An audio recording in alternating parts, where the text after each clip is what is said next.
At 16 years old, wealthy heir John Paul Getty III was subjected to an infamous kidnapping, a brutal ordeal that began with a demand for ransom.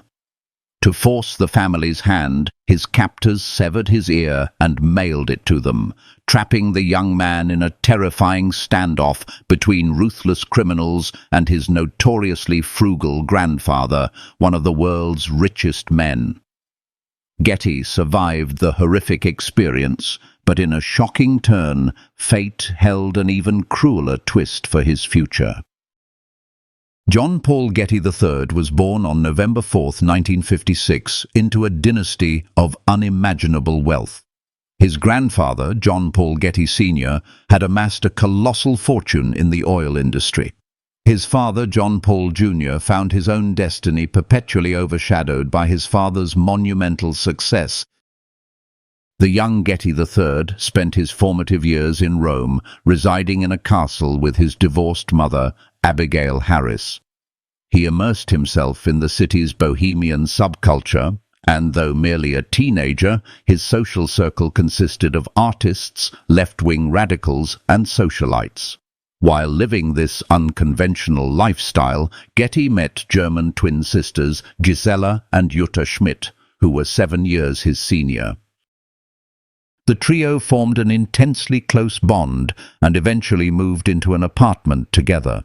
However, the influence of these older, wilder companions had a detrimental effect on Getty's education. Despite being enrolled in prestigious schools befitting his family name, he displayed little interest in academia and was expelled from several institutions for his disruptive behavior. One particular stunt proved deeply unnerving. Inspired by the gruesome deeds of the Manson family in California, he painted the school's hallways in a manner that mimicked their horrific acts, causing a significant scare. Soon, his antics escalated from unnerving to dangerous.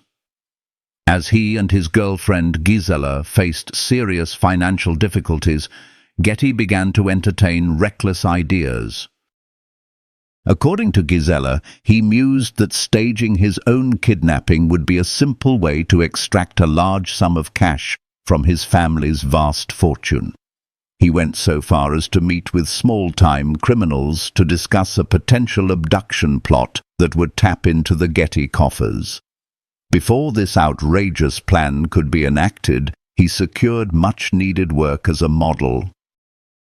With a small income of his own, his interest in the scheme waned, and he called off the fake kidnapping. But the shadow of his harebrained idea was not so easily dismissed. On July 10, 1973, his ill-conceived fantasy tragically materialized. At 3:00 a.m. in Rome's Piazza Farnese, the 16-year-old Getty was ambushed, forced into a vehicle, blindfolded, and driven to southern Italy. The situation had become terrifyingly real. His abductors imprisoned him in a cave in Calabria. It quickly became clear these were not petty thieves. They were members of the Ndrangheta, one of Italy's and the world's most powerful organized crime syndicates. Getty was now in grave danger. The Mafia wasted no time, issuing a ransom demand for $17 million, the equivalent of over $120 million today. Getty's mother, who was not independently wealthy, had no access to such a sum or the family fortune. She contacted her ex-husband, Getty's father, but he lacked the funds as well. All eyes turned to the family patriarch, John Paul Getty Sr. The estranged grandfather, who had already disinherited his own son, was now faced with a plea from John Paul Jr. to save his grandson. It was an astronomical sum, and John Paul Jr. was about to discover the true depths of his father's callousness. John Paul Sr. delivered a hard and unequivocal no. His stated reason was one of cold pragmatism. Paying the ransom would set a dangerous precedent. "I have 14 other grandchildren," he famously declared. If I pay 1 penny now, then I will have 14 kidnapped grandchildren. But there was another reason for his refusal. A nagging suspicion circulated within the family that the young Getty had orchestrated the entire event himself. In a tragic case of the boy who cried wolf, his earlier talk of a staged abduction had unfortunately cast a shadow of doubt, leaving him at the mercy of his captors with no one coming to his aid. His charmed existence had dissolved into a nightmare. Held against his will in a cave, his initial mistreatment was alarming, but would soon devolve into something far more sinister. His captors took away his radio, his sole connection to the outside world. When he managed to catch a bird and keep it as a pet, they callously killed it.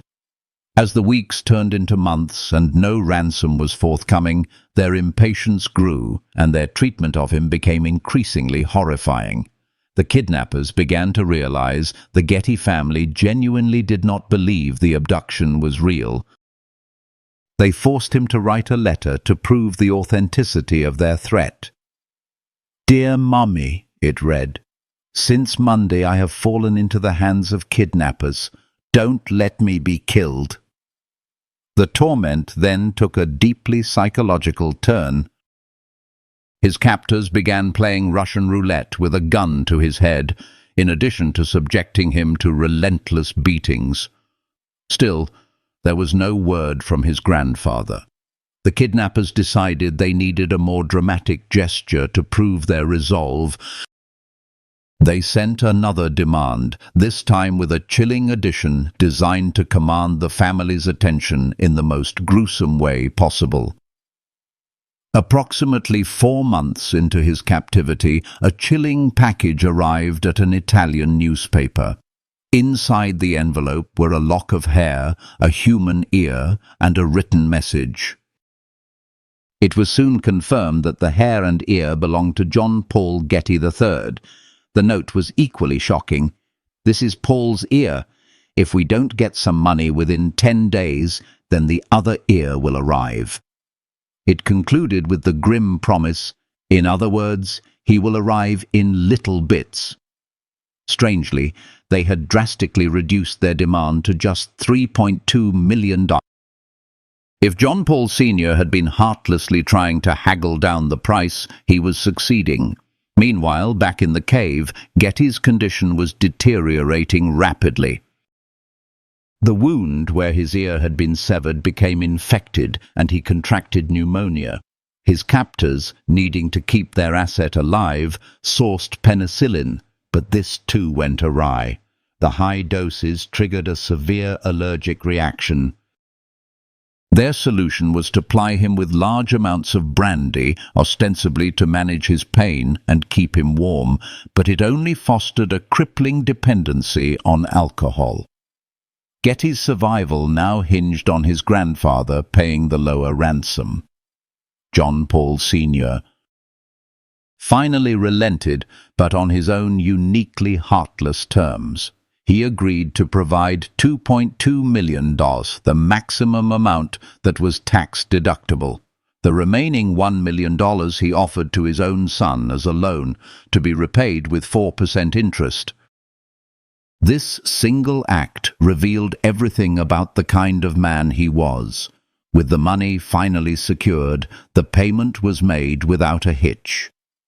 Authorities found Getty at a gas station on December 15, 1973. He had been a captive for over 5 months and had aged a year during his ordeal. He was in terrible physical and mental shape, and now he had to face the very family that had allowed him to languish while they negotiated his price. The young man eventually learned the full story, that his grandfather had refused the initial ransom, allowing him to suffer for months, though Getty Sr. had come through in his own stingy fashion. The damage was done. When his mother insisted he call his grandfather to thank him, John Paul Getty Sr., adding a final layer of insult to injury, refused to take the call. The cruel realization that his family had allowed him to suffer while they haggled over money would shape the rest of his life. Getty may have regained his freedom, but his suffering was far from over. On a brighter note, he reconnected with Gisela. Their relationship had intensified before the kidnapping, and in its aftermath, they married in 1974, when he was just 18. Gisela was 5 months pregnant at their wedding, and they soon welcomed a son, Balthazar. For a moment, it seemed possible that Getty could overcome the trauma and build a normal life. But this depended entirely on his ability to conquer his deep psychological scars. On the surface, he tried to regain a sense of normalcy. In 1981, he appeared in the dark comedy The Territory, a film about lost campers who resort to cannibalism, a choice of role that seemed uncomfortably close to his ordeal. His next film was an equally strange project with experimental filmmaker Wim Wenders' The State of Things, which used the same cast and crew and featured an eerie plot reference to owing money to the Mafia, mirroring his own life. In truth, Getty was not coping. He and Gisela moved to New York City, where they fell in with the art crowd surrounding Andy Warhol. By this point, he was drinking heavily and using drugs constantly. He was in no condition to be a husband or a father. Reportedly growing weary of his lifestyle, Gisela took their child and moved to San Francisco. Left to his own devices in New York, Getty's life went completely off the rails. He continued his downward spiral, unable to face the sober reality of his trauma. The months spent chained in a cave at the mercy of criminals were too much to bear. This culminated in a disaster in 1981. After consuming a dangerous mixture of substances, Getty suffered a massive stroke and liver failure. The combined medical events resulted in something far worse. This chilling incident changed his life forever. Not only did Getty lose the ability to speak, but his eyesight was also disastrously affected, leaving him partially blind. At just 25 years old, he was a quadriplegic and would require a wheelchair for the rest of his life. After this catastrophic event, his mother was the only one willing to care for him, but she lacked the financial resources. Securing help from the Getty clan became another agonizing battle. His own father, who possessed a trust fund worth over $20 million annually, shockingly resisted paying for his son's medical care. Ultimately, Getty's mother was forced to take legal action, suing his father to secure the $28,000 a month needed for his son's extensive care. In his final years, there were some glimmers of humanity. His father, now Sir John Paul Getty Jr., for his philanthropic endeavors, had been generous to many causes while turning his back on his own son. He did, however, attempt to mend their relationship at the end, purchasing a large country estate in Buckinghamshire, England, and inviting Getty to visit. It is unclear if Getty ever forgave his family for their actions, but he spent time at his father's estate, which is where he ultimately passed away on February 5, 2011, as a consequence of his long-term health struggles. This was the end of a tragic story that has captivated the world. His life inspired 2 books, Painfully Rich, The Outrageous Fortunes and Misfortunes of the Heirs of J. Paul Getty, and All the Money in the World, originally titled Painfully Rich, as well as film adaptations reflecting the public's enduring fascination with the troubles of the wealthy.